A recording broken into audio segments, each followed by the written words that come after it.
He traded his daughter for a wad of cash and a clean slate. Sarah was 6 when her father, Mark, left her on his parents' doorstep with a duffel bag and a lie. Sarah's earliest memory wasn't of her father's face but of his back walking away, his boots crunching on the gravel as she clutched her grandmother's hand. She was too young to understand why her mother, Ellen, wasn't there, or why her father's visits dwindled from weekly to never. All she knew was the creaky old house in rural Ohio, where her grandparents raised her with love but little money. The truth came in fragments, pieced together over years. Her mother's cancer, her father's debts, and the deal that shattered her world. Mark had taken money from his parents to start over, leaving Sarah behind like a debt paid in full. Growing up, Sarah was a quiet kid, always watching, always wondering. Her grandparents, Ruth and Henry, were kind but worn down by life. Ruth baked pies to sell at the local market, and Henry fixed cars in their cluttered garage, his hands perpetually stained with grease. They never spoke ill of Mark, but their silences said enough. Sarah learned to stop asking about him by the time she was 10. Instead, she poured herself into school, excelling in math and literature, dreaming of a future beyond the sagging porch and the endless cornfields. But the question of her father lingered like a bruise, tender and impossible to ignore. By 16, Sarah had pieced together more of the story from overheard whispers and old letters she found in a dusty attic box. Her mother, Ellen, had been diagnosed with leukemia when Sarah was 4. Mark couldn't handle it, neither the grief nor the bills. When Ellen died, he was drowning in debt from medical costs and his own bad choices. Gambling, drinking, borrowing from the wrong people. His parents offered him a way out, $20,000 to clear his slate, on one condition: Sarah would stay with them. He didn't hesitate. He signed a document relinquishing his parental rights, took the money, and vanished. Sarah was a transaction, a means to an end.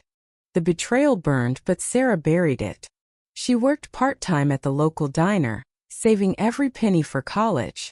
Her grandparents supported her dreams, even as their health faltered. Ruth's arthritis worsened, and Henry's heart condition slowed him down. Sarah took on more cooking, cleaning, driving them to doctor's appointments while keeping her grades up. She earned a scholarship to Ohio State, a ticket to a life she could build herself. But the past wasn't done with her. When Sarah was 19, a letter arrived, forwarded from her grandparents' address. It was from Mark. He was back in Ohio, living in a trailer park an hour away, and he wanted to see her. "I've changed," he wrote. "I want to make things right." Sarah stared at the letter, her hands shaking. She didn't want his apologies, but curiosity and a flicker of hope gnawed at her. Against her better judgment, she agreed to meet him at a coffee shop in town. Mark looked older than she expected, his face lined with regret and hard living. He talked nervously about his new job as a mechanic, his attempts to stay sober, his guilt. Sarah listened, her heart a tug-of-war between anger and the little girl who once waited for him to come back. He apologized, tears in his eyes, but something felt off. His words were rehearsed, his promises vague. When he asked about her life, her college plans, her grandparents, his questions had an edge, like he was fishing for something. Weeks later, Sarah got a call from her grandmother. Ruth's voice was frail but urgent. "Sarah, your father's been asking about the house. He thinks we're sitting on money from the land." Sarah's stomach dropped. The house, old and crumbling, sat on 10 acres of farmland worthless to most, but developers had been sniffing around, offering modest sums for the property. Ruth and Henry had always refused, wanting to keep the home for Sarah's future. Mark, it seemed, had other ideas. Sarah confronted him at the trailer park, her heart pounding. The air was thick with tension as she stood in his cramped living room, papers scattered across a rickety table. "What do you want, Dad?" she demanded, her voice steady despite the storm inside her. Mark fidgeted, avoiding her gaze. "I just want to help, Sarah. The land could set us all up. You, me, your grandparents." She saw through him instantly. He wasn't there to reconnect. He was there for the money he thought he could squeeze out of the property. The betrayal cut deeper than she expected. This wasn't just about the past, it was happening again. Mark had been talking to a shady developer, promising to secure the land in exchange for a cut. He'd even forged documents, claiming he had a stake in the property since his parents hadn't updated their will. Sarah's grandparents, unaware of his scheming, were vulnerable. Henry's heart was weaker than ever, and Ruth could barely hold a pen. Mark was banking on their frailty, on Sarah's absence at college, to pull it off. Sarah's anger boiled over. She spent sleepless nights digging through legal papers, consulting a pro bono lawyer from her college's legal aid clinic. The lawyer confirmed her worst fears. Mark's forged documents could hold up in court if they weren't challenged soon. The land wasn't worth millions, but it was enough to tempt a man like Mark enough to destroy the only home Sarah had ever known. She confronted him again, this time at the house, with Ruth and Henry by her side. The scene was raw, electric, with years of unspoken pain. "You sold me once," Sarah said, her voice trembling but fierce. "You don't get to do it again." Mark tried to deflect, claiming he was trying to help the family, but his lies crumbled under scrutiny. Ruth, frail but resolute, told him to leave and never come back. Henry, usually silent, stood tall despite his cane, his eyes blazing. "You're no son of mine," he said, the words heavy with finality. Mark left, but not before muttering threats about taking it to court. The fight wasn't over. Mark filed a claim, using his forged documents to argue he deserved a share of the land.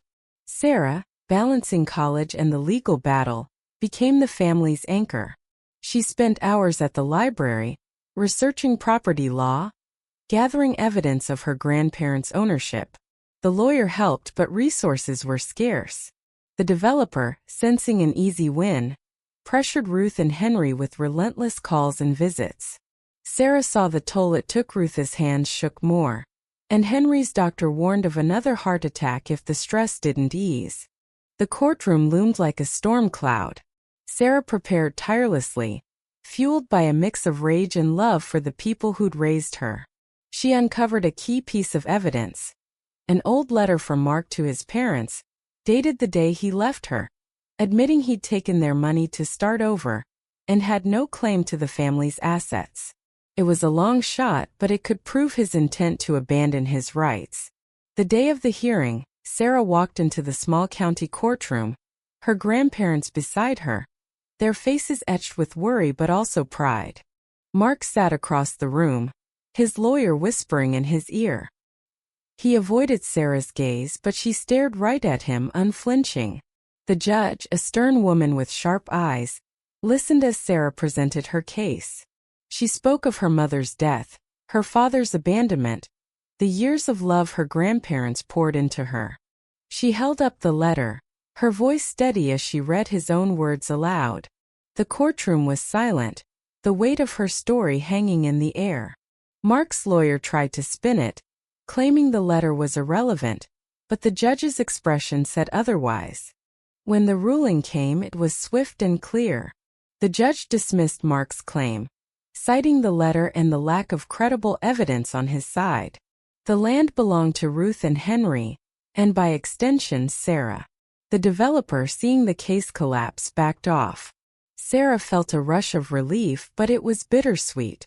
She'd won, but the victory came at the cost of facing her father's betrayal head-on again. Mark disappeared after the hearing, leaving no forwarding address. Sarah heard rumors he'd moved to another state, chasing another scheme. She didn't care. The house was safe, her grandparents secure. She graduated college a year later, with Ruth and Henry cheering from the front row. The land became a symbol of resilience, not just for Sarah but for the family they'd built despite Mark's failures. Looking back, Sarah realized the true cost of her father's choices. He'd traded love for money, connection for freedom, and in the end he'd lost both. Sarah, though, found something stronger, a sense of self forged in pain but rooted in love. She framed the old photo of her mother, placing it on the mantel of the house she now called home, a reminder that some bonds, unlike her father's promises, could never be sold. Sarah stood on the porch of her grandparents' house, the early morning sun casting long shadows across the Ohio fields. The legal battle was over, but the scars it left were raw. Her victory in court had secured the land, but it hadn't erased the sting of her father's betrayal. Mark's absence now felt final, a door slammed shut, yet the weight of his actions lingered like dust in the air. She sipped her coffee, watching the horizon, wondering if she'd ever fully understand why he'd chosen money over her twice. The weeks following the hearing were a blur. Sarah returned to college, juggling finals and her part-time job at the campus library. Her grandparents, Ruth and Henry, were her anchor, calling her every Sunday to share stories of the market or Henry's latest car repair. But their voices carried a new fragility, a reminder that time was not on their side. Sarah felt a fierce need to protect them, to ensure the home they'd built together remained untouched by greed or deceit. Mark's scheme had exposed more than just his character. It revealed the fragility of trust in a small community like theirs.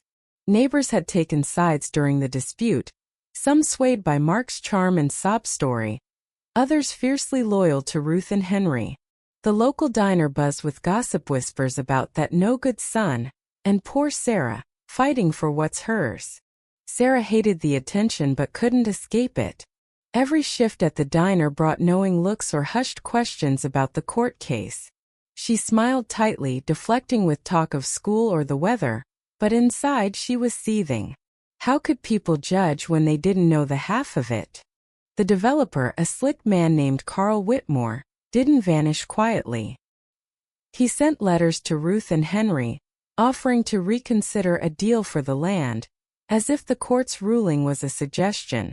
Sarah intercepted one of these letters, her hands trembling as she read his thinly veiled threats about escalating costs if they didn't sell. She drove to his office in town, a glass-fronted building that reeked of ambition. Carl greeted her with a salesman's smile, but it faded when she slapped the letter on his desk. "This stops now," she said, her voice low but unyielding. "You lost. Leave my family alone." He stammered, caught off guard by her fire, and muttered something about misunderstandings. Sarah didn't buy it. She left with a warning. She'd file for harassment if he contacted them again. Back home, Sarah sat with her grandparents, the three of them crowded around the kitchen table. Ruth's hands, gnarled from arthritis, clutched a mug of tea, while Henry's eyes, tired but warm, met Sarah's. "We're proud of you," Ruth said softly. "You fought for us when we couldn't." Sarah's throat tightened. She wanted to say it was nothing, that it was what family did, but the words stuck. Instead, she squeezed their hands, feeling the weight of their love and the years they'd given her. But the fight wasn't just about the land. It was about reclaiming her story, rewriting the narrative Mark had tried to twist. Sarah started writing about it, first in a journal, then in essays for her college English class. Her professor, a sharp woman named Dr. Ellis, encouraged her to submit one to a local writing contest. Titled The Price of a Name, it chronicled her abandonment, the court battle, and the strength she'd found in her grandparents' love. Writing it was like peeling back layers of scar tissue, painful but freeing. When she won first place, the prize money was secondary. The real victory was seeing her story in print, her truth laid bare. The essay stirred something in the community. People stopped her at the diner, not with pity now, but with respect. A few shared their own stories of betrayal or loss, their voices hesitant but earnest. Sarah listened, realizing her pain wasn't unique but part of a larger tapestry of human struggle. One woman, a regular named Linda, told her about a brother who'd swindled their family out of an inheritance. "You did what I couldn't," Linda said, her eyes misty. "You stood up." Sarah didn't feel like a hero, but she nodded, grateful for the connection. Mark's absence left a void, but it also made room for clarity. Sarah began to see her father not as a villain but as a man broken by his own choices. She didn't forgive him, maybe she never would, but she stopped letting his actions define her. She threw herself into her studies, majoring in social work with a focus on family advocacy. The irony wasn't lost on her. Her past had shaped her purpose. She wanted to help kids like her, caught in the crossfire of adult failures, to find their voice and their place. As graduation neared, Sarah faced a new challenge. Her grandparents' declining health. Henry's heart condition worsened, landing him in the hospital twice in one semester. Ruth's arthritis made simple tasks agonizing. Sarah spent weekends driving back and forth, cooking meals and managing their medications. She worried about the future. Could she care for them while building her own life? The land, once a burden, became a lifeline. She researched ways to lease part of it for farming, generating enough income to cover medical bills without selling. It wasn't a fortune, but it was enough to keep the house standing. One evening, as Sarah sat with Ruth on the porch, the older woman handed her a small box. Inside was a silver locket, engraved with Ellen's initials. "Your mother wanted you to have this," Ruth said, her voice thick with emotion. "She'd be so proud of you." Sarah opened the locket, finding a tiny photo of her mother smiling softly. Tears fell as she clutched it, feeling a connection she'd thought was lost forever. That night, she hung the locket by her bedside, a reminder that love could endure even the worst betrayals. The final piece of Mark's legacy unraveled unexpectedly. A year after graduation, Sarah received a call from a lawyer in Indiana. Mark had been arrested for fraud, caught in another scheme involving fake property deals. The lawyer was reaching out because Mark had listed Sarah as his next of kin. She didn't know whether to laugh or cry. He was facing prison time, and part of her felt a grim satisfaction, justice at last. But another part, smaller and quieter, ached for the father she'd never truly had. She declined to visit him, choosing instead to write a letter. It was short, unflinching. "You chose money over me twice. I'm choosing myself now." She mailed it and let go. Sarah's life moved forward, built on the foundation her grandparents had given her. She landed a job at a nonprofit, helping families navigate legal and financial crises. The work was grueling but fulfilling, each case a chance to right a small wrong in the world. She stayed close to Ruth and Henry, moving them into a small apartment near her when their health demanded it. The house remained a place for holidays and quiet weekends, its walls filled with memories of resilience. The community, once divided, began to heal. Sarah's essay, now circulated beyond the contest, sparked conversations about family, greed, and forgiveness. At a town hall meeting, she was invited to speak, sharing her story to a room of familiar faces. She didn't sugarcoat it: Mark's betrayal, the court fight, the cost of standing up. But she ended with hope, urging others to fight for what mattered. "We can't choose our past," she said, "but we can choose what we build from it." The applause was soft but heartfelt, an acknowledgement of her strength and their shared humanity. Years later, standing in the same courtroom where she'd faced her father, Sarah attended a community event honoring local advocates. She was there to accept an award for her work with the nonprofit. Ruth and Henry, frail but beaming, sat in the front row. As she took the podium, Sarah looked out at the crowd, seeing Linda, her professor, and neighbors who'd once whispered about her.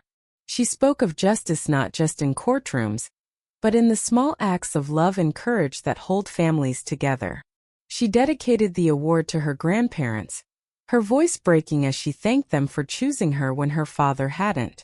The story of Sarah and Mark isn't just hers, it's a mirror for anyone who's faced betrayal, fought for justice, or rebuilt from loss. It asks hard questions. What's the price of greed? How do we forgive without forgetting? And when does justice feel like enough? Share your thoughts. Where do you stand on right and wrong, on family and fairness? What would you have done in Sarah's place or Mark's?